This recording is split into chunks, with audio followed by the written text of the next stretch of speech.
Hello, lovelies. So, for today's reading, we're still using the Seasons of the Witch in bulk oracle. Now, why are we using in bulk oracle when it's not in bulk? Well, in bulk isn't just a day, it's a passing of energy, time, where we need to reflect on various things because of the season. Now, this can be translated into different ideas and themes such as awakening, cleansing, healing, hope, illumination, innocence, inspiration, light, patience, sprouting, transitions, well-being, and youth. So whenever we're in a phase of we're trying to cleanse something, we're healing from something, we're transitioning, would be the types of themes where this deck would be, I'd be using it.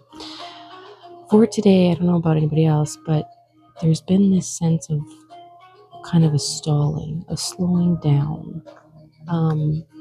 The energy from Imbok when we realize the things that we want to accomplish and the things that we can accomplish and we step into, we haven't really started that role.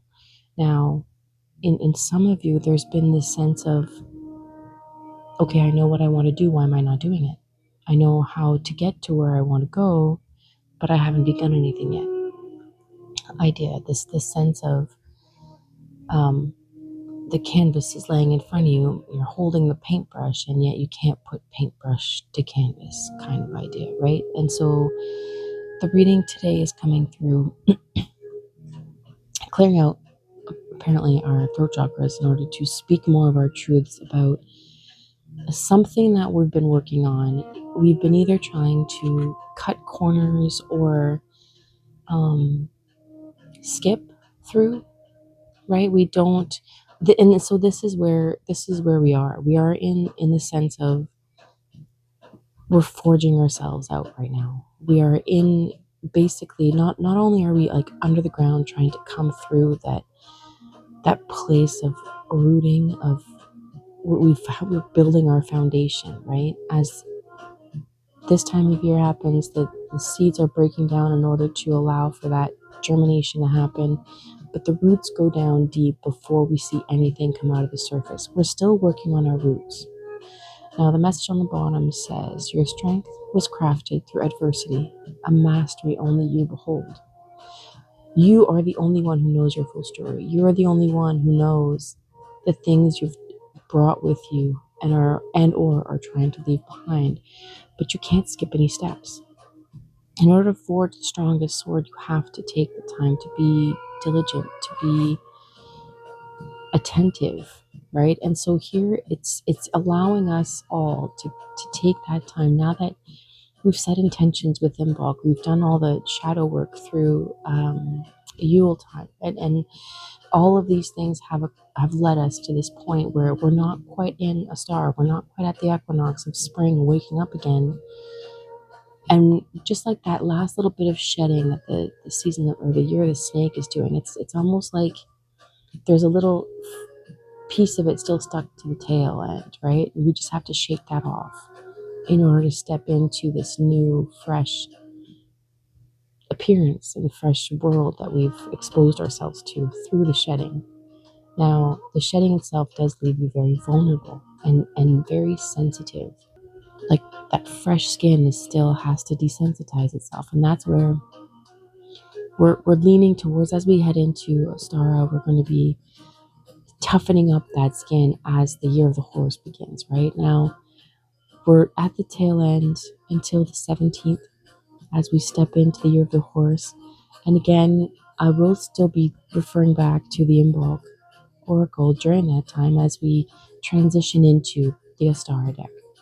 And so here, this is like the perfect card to represent that we're nearly peeking through the surface. We're still working on our formulas and how to accomplish the type of weapon we want in order to step into our new experience. Now, weapon as mighty as the pen kind of idea. So it's nothing that is dangerous. Like, don't take this image and assume that we're stepping into battle or anything. No, but you have to craft your tools.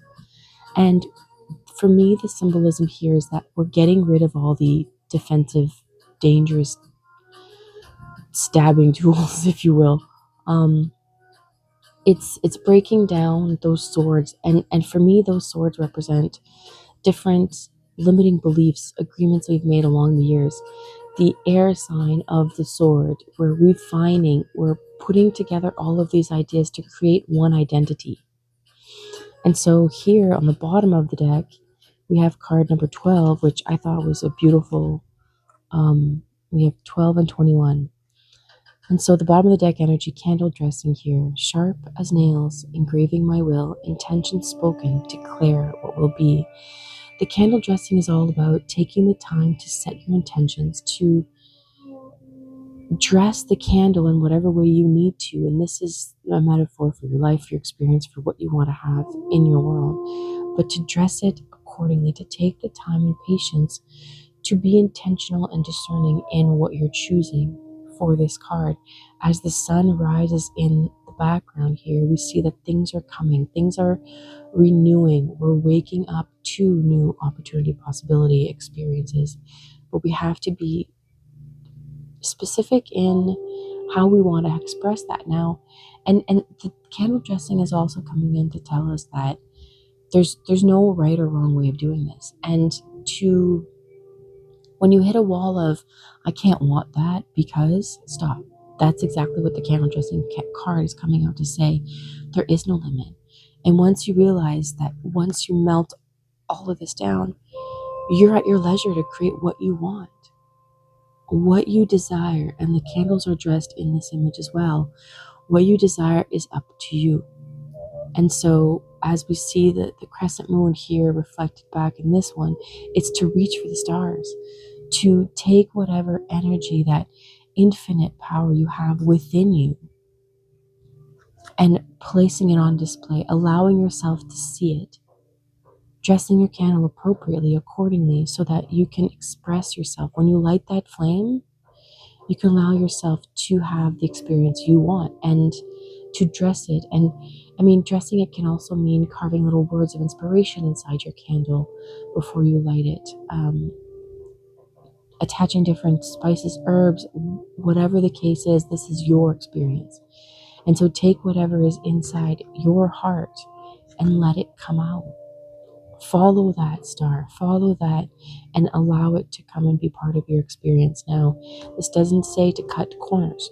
That's the thing. Here we're saying that you might still need some incubation time. We have the foxes that are still, sitting down or laying in their dens.